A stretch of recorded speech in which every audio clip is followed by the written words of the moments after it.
Le déficit public de l'État pour 2023 est bien pire que ce qui était annoncé. Il manque 18 milliards de plus que ce qui était prévu. Comment est-ce que vous expliquez, vous, ce différentiel ? Je pense que le gouvernement ment à la représentation nationale. Ah, carrément, c'est de l'ordre du mensonge. Oui. Donc c'est pas un problème d'incompétence ou de... Il y a un peu de tout sûrement, mais lorsque Claude Raynal, sénateur, va à Bercy pour juger sur la commission pièce, des finances, et qu'il se rend compte que les services de l'État avaient tiré la sonnette d'alarme en plein débat sur le projet de loi de finances, quand on nous supprime 10 milliards pour des crédits non consommés, on voit bien qu'il y a des jeux... c'est les collectivités. Voilà, et on voit bien que tout ça n'est pas fait en grande transparence. Et moi, vous savez, j'ai rencontré il y a quelques mois maintenant, c'était avant la trêve des confiseurs, Thomas Cazenave, avec ma casquette de président de l'UNCAS, justement, dans le cadre du projet de loi de finances de la sécurité sociale. Et je lui ai dit, monsieur le ministre, lorsque le rapport de la Cour des comptes dit que les départements et les régions voient leur épargne brute fondre comme neige au soleil, dans les 5 prochaines années, c'est le bloc communal qui va subir la même chose. Je vous le dis, sans faire les Cassandres. Et donc, si dans le couple, le maire-préfet qui répond à toutes les crises que l'on a pu connaître depuis 2020, le bloc communal met un genou à terre, mais c'est tout le modèle de notre vie quotidienne qui va changer. Et moi, je suis très inquiet quand j'entends Bruno Le Maire dire qu'il va falloir rogner sur les dépenses, repenser le modèle de notre financement social. Ça veut dire quoi ? La TVA sociale ? Mais ce sera donc pour tout le monde, y compris pour les retraités qui ont déjà du mal à finir leur fin de mois. Tout ça n'est pas responsable. J'ai l'impression que ce gouvernement n'a pas de vision globale. Je vous donne un exemple très concret.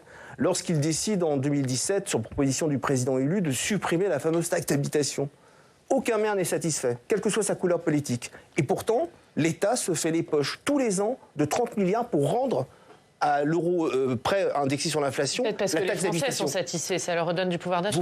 Vous pensez que la moyenne fiscale d'exonération, c'est 750 € par foyer ? Vous croyez que si on avait expliqué les choses en l'état aux Français, ils auraient accepté la suppression de la taxe d'habitation quand à peine un an plus tard, on leur a dit, moi, vous donnez un impôt sur la vie en vous demandant de travailler 2 ans de plus parce qu'il manquera d'ici 2030 12 milliards. Tout ça n'est pas sérieux. Vous pensez vraiment qu'il y a un gouvernement qui rétablira la taxe d'habitation ? Demain, les socialistes reviennent au pouvoir, vous rétablirez la taxe d'habitation ? C'est possible de rétablir un impôt supprimé d'une manière générale, parce qu'en général, supprimer un impôt, c'est très populaire. Mais moi, je trouve le rétablir, la taxe d'habitation, c'est le lien charnel entre l'habitant et les services publics. Donc vous le rétablirez ? En tout cas, moi, j'y suis favorable. Moi, je vous le dis, parce qu'à un moment donné, il faut redonner aux collectivités la possibilité de lever l'impôt. On ne va pas faire peser nos impôts locaux uniquement sur les propriétaires. C'est une injustice. En fait, c'était un coup politique d'Emmanuel Macron. C'est la réalité. Maintenant, il faut se rendre compte de ce que cela veut dire concrètement. Moi, je suis un maire bâtisseur. À la fin de ce mandat, j'aurai livré plus de 2000 logements.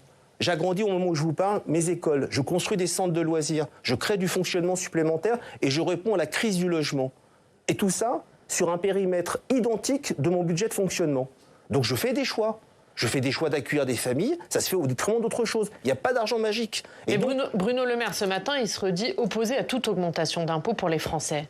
Ça veut dire qu'il se trompe pour vous ? Il faut augmenter les impôts des Français ? Écoutez, Bruno Le Maire, c'est bien le ministre depuis 7 ans en charge de l'économie de ce pays, qui a le temps d'ailleurs d'écrire pas mal de bouquins, qui nous donne une nouvelle voie, la voie française, et on voit le résultat ce matin des déficits. À un moment donné, il faut être un peu sérieux. Et Bruno Le Maire, c'est pas Deus ex machina, c'est pas lui qui décide tout seul quand même. Il y a un Parlement. J'écoutais Yael Braun-Pivet hier matin sur une chaîne voisine. J'écoute ce que dit le président nouvellement réélu du MoDem, François Bayrou. À un moment donné, dans la majorité présidentielle, il y a des voix qui s'élèvent. Alors j'ai bien compris. Mais qu'est-ce qu'on fait ? On augmente les impôts des Français, on taxe les super profits. Est-ce que les impôts des Français, il faut les augmenter ? Je ne comprends pas, à moins que ce soit purement idéologique, pourquoi on se refuse à l'idée de taxer les super profits. Je vous donne un exemple très simple. Total l'année dernière. 21 milliards, presque 16 milliards rendus aux actionnaires en dividendes. Pourquoi dans ce pays, on va faire peser l'effort sur les collectivités et sur les concitoyens ? Pourquoi ne pas aller vers l'entreprise qui se gave ? À un moment donné, ça va, mais c'est de l'idéologie. C'est de l'idéologie, en fait, à laquelle on assiste. Et donc, moi, je suis quand même satisfait de voir que certaines voix s'élèvent dans la majorité présidentielle, parce qu'on se rend compte que les chemins qui ont été empruntés aboutissent sur un mur.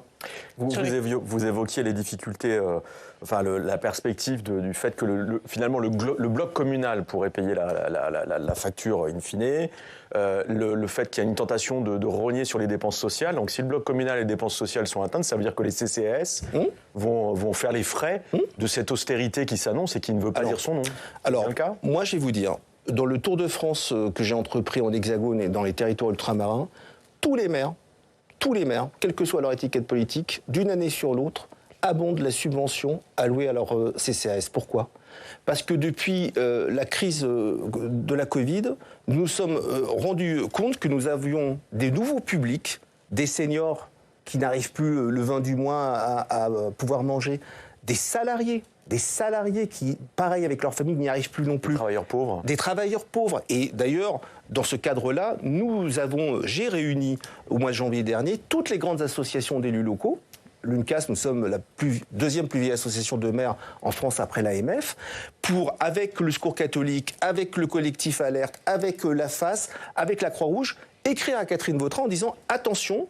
Aujourd'hui, tous nos indicateurs démontrent que les classes populaires commencent à tomber elles aussi dans la pauvreté. Chez Catherine Vautrin, vous l'avez rencontrée hier, est-ce qu'elle vous a rassuré sur toutes ces questions ? En tout cas, elle a entendu. Maintenant, j'espère que le rendez-vous que nous lui avons demandé sera organisé, parce que nous faisons des propositions. Et en tous les cas, on ne peut pas rester comme cela. Et donc, nos CCAS se voient abondés en subventions, mais cela veut dire que les choix que nous faisons, les choix politiques, se font au détriment, encore une fois, d'autres choix. Et aujourd'hui, nous, notre modèle de travail, c'est pas un modèle économique avec des tableaux Excel comme à Bercy. Nous, la matière qui est la nôtre, c'est celle de traiter des femmes, des hommes, des familles. Notre modèle économique, c'est qu'on n'a pas le droit de baisser le rideau, en fait. Et donc aujourd'hui, et c'est ce dont on parlera au Havre dès demain, nous sommes confrontés depuis 2020, crise sanitaire, la crise climatique, on la connaît depuis 2003, la crise humanitaire où on a accueilli les familles ukrainiennes, la crise aujourd'hui liée à l'inflation, où là aussi les CCAS face aux quittances de loyer, face aux factures d'électricité et de gaz. Mais c'est les maires, et leurs CCAS. Mais c'est pas l'avis de tous les maires. Il y a une centaine de maires et d'élus locaux. Je sais pas si vous avez vu cette tribune, c'était hier dans le Figaro. Et ces maires et ces élus locaux, ils disent Bruno Le Maire a eu le courage de dire les choses pour ne pas augmenter les impôts, pour réussir à rétablir les finances publiques et protéger les Français. Il faut faire des choix et transformer l'État-providence en État protecteur. Bravo, Bruno Le Maire a au moins 100 amis pour faire sa campagne en 2027. Voilà, j'ai rien d'autre à dire. Ils ont tort, vos collègues ? Mais tout ça est organisé, vous savez très bien comment tout ça s'organise, on fait une tribune, on dit bravo Bruno, ça n'a pas de sens.